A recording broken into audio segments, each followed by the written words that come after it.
Welcome back everybody, I hope you're having a beautiful day. It's a wonderful day today and we're going to be reading some stories from the Karen subreddit and also the Entitled People subreddit and also some Am I the A-hole. Definitely going to be an adventure and I hope you guys enjoy.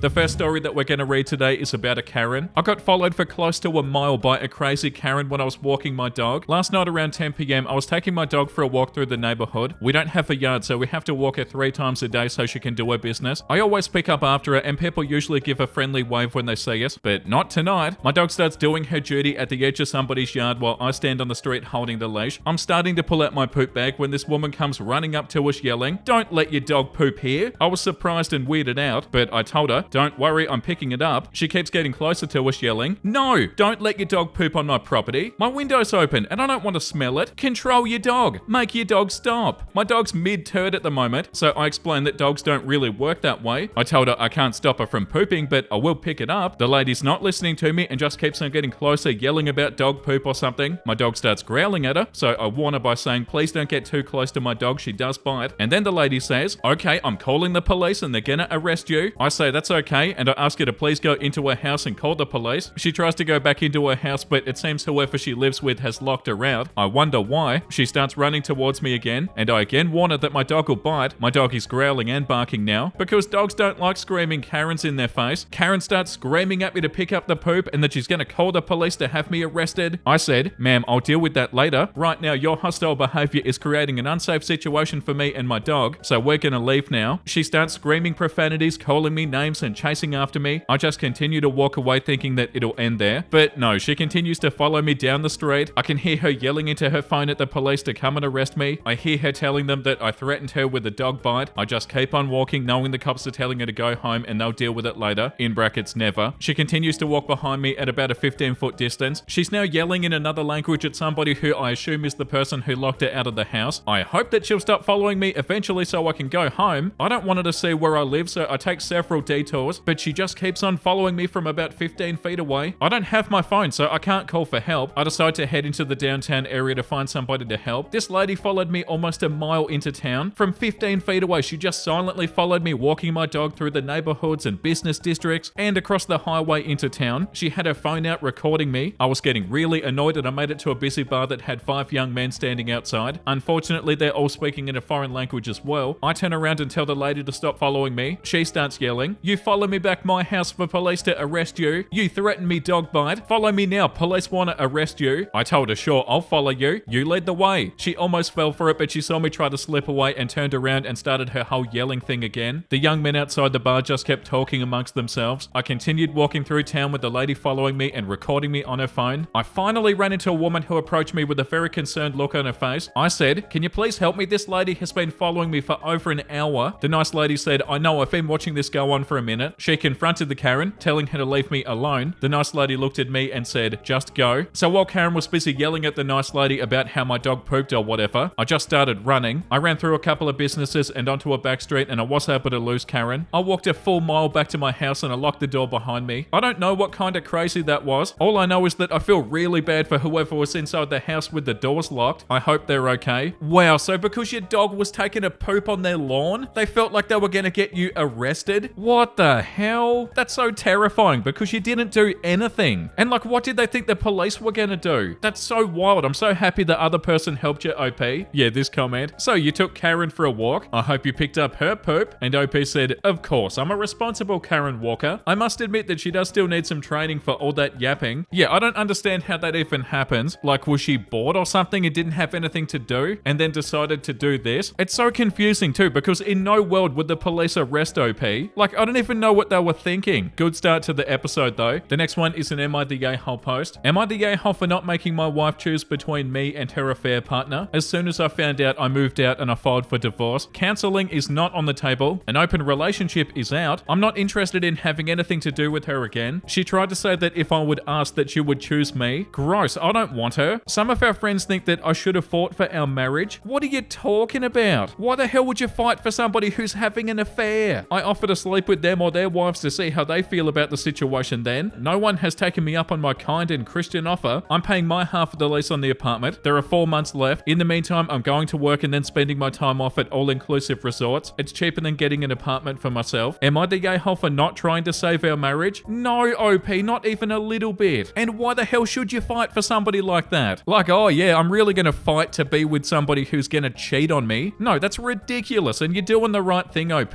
Get out of there and don't look back. Yeah, the top comment, it's so weird when cheaters say stuff like, why won't you fight for our marriage? Like, hey, you could have easily fought for our marriage by not sleeping with somebody else, but okay, make me the bad guy here, not the a-hole. Yeah, you're incredibly not the a-hole, OP.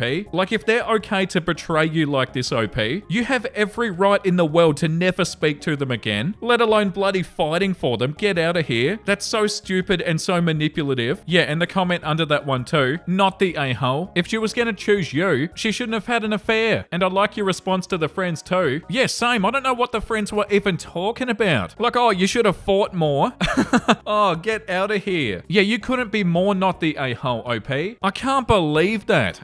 That's so frustrating. Like, OP got cheated on, and you're saying that they should have fought harder? That's so wild, and you're definitely not the a-hole, OP. The next one is called, am I the a-hole for slapping a woman that was protecting my baby? Hello everybody, my wife asked me to help make her post more clear. First, I want to thank everybody for the comments and the love shown for my brother-in-law. I'm gonna write the story from mine and her point of view. Also, I'm using fake names for everybody in this. I, 31 male Tim, and my wife, 29 female Ashley, welcomed our healthy baby boy, Ned, into the world 6 months ago. Her brother Mike is 24 male with special needs. He's had many medical issues since birth and is different than most people. However, he's the kindest and most fun person to be around, especially when he's talking about sports. When Ned was born, Mike was very hesitant on holding him, but was very curious about him. Last month, Mike actually wanted to hold Ned. My wife and I were thrilled. We do have rules in place for him holding Ned, but Mike likes the rules. Mike needs to be sitting down and my wife and Mike's parents or I need to be around. This is mainly in case Ned gets fussy so we can take him from Mike so that he doesn't get overwhelmed. A week ago, Ashley's cousin Don's daughter Lily graduated high school and was throwing a party with her best friend Anna. We know both of the girls and wanted to go celebrate with them. Mike wanted to come, but his parents didn't, which was totally fine, so we brought him. Ashley was on an outdoor patio couch talking with Don while I had Ned. I was talking to a co-worker that happened to be a friend of Anna's family. Mike came up and asked to hold Ned, so we went over to Ashley and he sat down. I gave Ned to Mike and I asked Ashley if she needed any water, since I was going to go grab a beer from our cooler. I went to get the drink and I was talking with my co-worker when a woman, Karen, started screeching saying, "He shouldn't be touching that baby." We live in a place that's heavily influenced by certain religions, and she was saying how somebody like Mike shouldn't be holding babies. She was screaming that Mike would drop Ned and hurt him, and how is everybody just ignoring it? Ashley asked the woman to stop yelling and stood up standing in the view of the Karen for Mike. She was telling Mike that he was fun, but the woman kept screaming that he was going to hurt Ned. This got Mike flustered and in turn made Ned start to cry. Ashley took Ned from Mike, who instantly was covering his ears. I started heading towards them when Ashley was asking the woman to stop and leave them alone. Karen responded with, "How could a mother let an abomination from God, oh my God, hold on to an innocent baby? Wow. He's gonna hurt the baby now and in the future. How dare she?" As she's yelling, she was getting closer to my wife and pointing at Mike over and over. Before I reached her, my wife turned and slapped the woman across the face. Karen stopped yelling for a moment and I came up and took Ned from Ashley. Some man came over and grabbed the Karen who was freaking out that Ashley had hit her. Ashley told Karen if she keeps on yelling that she'd get a black eye too to go with the handprint on her face. Don was able to help get the Karen away from us. Ashley had to lift up Mike off the couch and guide him to the car so we could leave. I grabbed Ned's stuff and I went to the car where Mike was crying and apologizing for hurting Ned. Ashley was crying and telling him that he did nothing wrong. I drove to my in-laws and I told them everything. Mike was able to get into a therapist the next day and has been going every day. In the middle of the week, my wife went to talk to Lily and Anna happened to be there as well. Ashley felt bad that their party got ruined and Anna was apologizing that her aunt did that. Ashley had gotten the girls massage certificates to apologize and to help them celebrate going into college. Anna tried not to take it, but my wife insisted. It wasn't Anna's fault that the adult Karen acted the way that she did. Currently, Mike is still going to therapy, but the therapist said an event like this can take some time. He will come around Ned and is happy to see him, but won't ask to hold him. If you ask Mike to hold Ned, he'll quickly say no and then leave the room. Taking some commenters' advice, we are going to try to just hang out with Mike on a blanket on the floor with Ned, just to see if it helps him be more comfortable. Karen has found Ashley on social media and has been messaging her along with some of the friends and family. From what I gathered, she's only telling people that she was protecting the baby and that my wife hit her for no reason. She has threatened to sue, but as of today hasn't done anything. I work with a lawyer who has put me in touch with one that is willing to represent my wife, if it ever does come to that. Fingers crossed that Mike will be comfortable to soon hold his nephew. We will also try to update if things things change. My wife vented to one of her friends in her mummy and me class that ended up telling everybody what happened. All of the mums say that my wife went too far when striking the woman. That's made my wife wonder if her protective instincts were too much. She was worried for her child and brother's safety and didn't want to give Karen the chance to get physical. I hope this makes sense for people, and thank you for all the loving comments so far. Oh my god, so not the a-hole, OP. You can't call somebody an abomination without expecting people to get upset. And to be honest, if you're gonna call somebody an abomination, you should just about expect that somebody's gonna slap you for it. How dare they? Yeah, like the top comment says, an abomination? She said that your special needs brother was an abomination. Holy crapola. I might have put her face on the barbecue. I can't believe you didn't give her a knuckle sandwich. You are not the a-hole. Also, I hope your brother was okay and that he still likes to hold the baby sometimes. Yeah, 100%. Once again, it's a mess around and find out situation. You do not say stuff like that. The comment under that says absolutely not the a-hole, and you did not go too far. She was not protecting your baby. She was attacking your brother unprovoked. She deserved a black eye, and I'm sad that she didn't get it. Yeah, the audacity to say that she was protecting your baby. That's so unbelievable. Like, what an awful person, for real. And yeah, of course your wife isn't the a-hole, OP. The next one is called, am I the a-hole for dismissing my sister saying that I need to rename my son because it's on her baby list, and telling my parents that she better buy the rights for names if she wants people to stop using them? This is so petty, but maybe I went too far. I, 26 female, have an older sister, Jade, 28 female, who's not in a relationship, is not pregnant, and is not planning to have kids anytime soon, while I had my son a few days ago. I'm not close to my family. There's a very big golden child thing with Jade, and my parents really should have stopped at their one perfect darling kid, which is what they call her, because I got the short end of the stick with them always. So when they found out that my son's name is Finnick, Jade came and told me that I could not call him Finnick and I needed to rename my son because Finnick is on her baby boy name list, so she's gonna use it one day and not me. I laughed in her face and I told her to leave, and I dismissed her request by saying that she had no authority in this. My parents decided to jump in the next day and they told me I should listen to my sister and I should choose another name to be a good sister to Jade. They said to think about how Jade would feel, and she prides herself on that list. I decided to bring some snark into this, and my response was simply that if Jade wants to own the rights to names, then she better get rich fast and buy those names, because otherwise she can't stop people from using the ones that are on her list. Not even me. For the record, I know it doesn't work like that. My parents started to freak out over this, and they basically told me that I was being a bully by saying things like that, and how dare I dismiss Jade. I threw them out too, and what followed were texts from Jade and my parents saying that I had no reason to treat them so rudely. I blocked them. I might be done, but did I go too far? Am I the a-hole? No, of course you're not the a-hole, OP.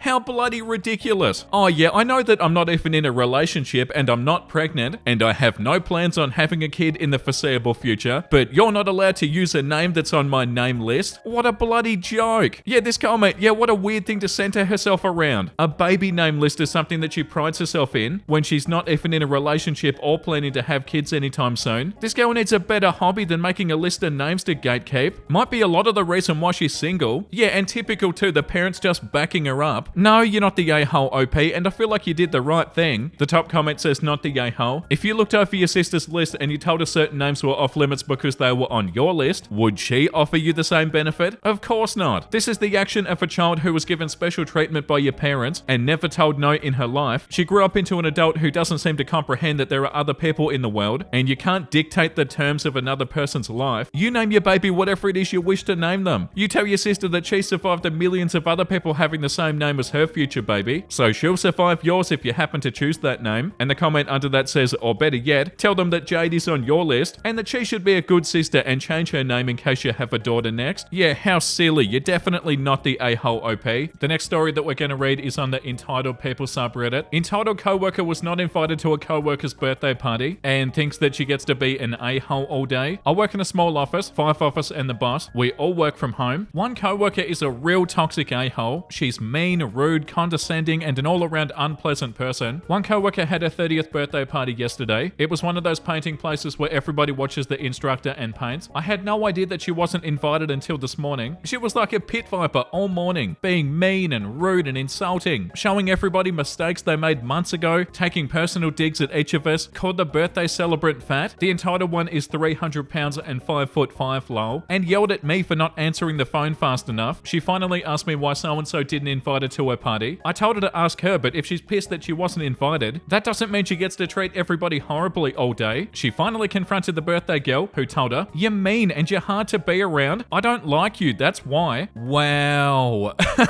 Oh, that's so deserved as well. She's been silent since then, thankfully. Wow, good on your coworker for being honest. And to be fair, if somebody is acting like that, they kinda do need to know about it. The top comment says, lessons learned from the toxic a-hole. None. But my goodness, would I love to be a fly on that wall. Good for your coworker for telling the truth. Yeah, definitely. And the comment under that says, learnt from her. Plenty. Namely, avoid, avoid, avoid. Learned by her, not a 1. And somebody under that said that her silence means that she's still processing this. And the one under that, people like her never think of themselves as being wrong. She's merely plotting her revenge. Yeah, the coworker said what everybody would have wanted to say. Like, hey, I don't like you.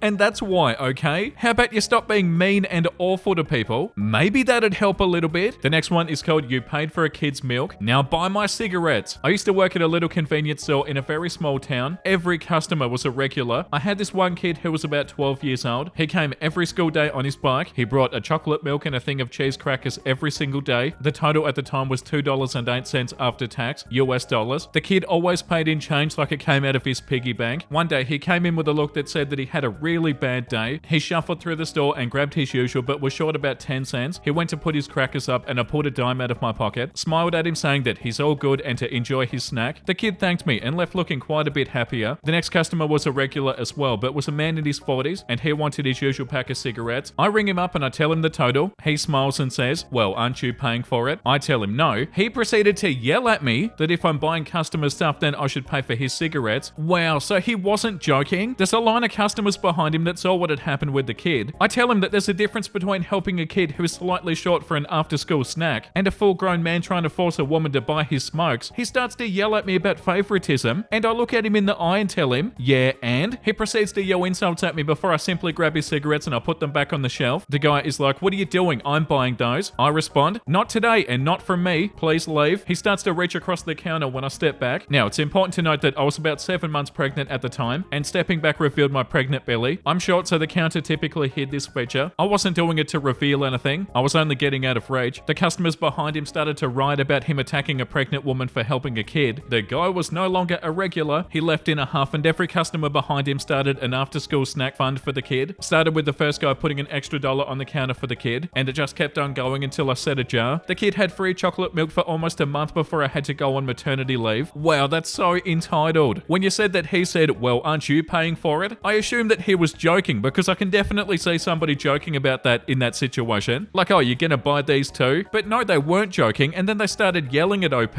Like, how awful. But also, that's not the part that we should focus on. The good part about this is it had a beautiful ending. Like, that's so nice of everybody at the end. But yeah, it blows my mind how entitled people can be. And on that note, I feel like that's enough for today. Time to read something wholesome. My dog begging for whatever's on the stove, completely unaware that he's asking for boiling water. Wow, that's so funny and so true. Like, oh my god, please, I need it. I've never wanted to eat something more in my entire life. Oh, it's only water? Okay then. You're doing okay than you think, buddy. Oh, thank you. That's so beautiful. Shout out to the Toad Chef. Yeah, I'm DTF. Down to frolic. 100%. That's so cute. I do love a good frolic. Okay, thank you for watching, guys. I hope you had a wonderful time. And if you did, make sure you let me know down below. And also like and subscribe. And the comment of the day today goes to Coco Lewis. I stayed up just for the free serotonin and anger. Already worth it. That is so funny. Thank you for the support. That's so funny because that's 100% what the videos are. Serotonin, but also anger at the same time. They're beautiful, but they're also terrifying. Fun, but also scary. That's so funny. And thank you for the support. And thank you all for the support, guys. I'll see you tomorrow with a new episode. And make sure you look after yourself and make sure you have a beautiful, amazing rest of your day. And you know what I'm about to say because I say it every single day. Bye!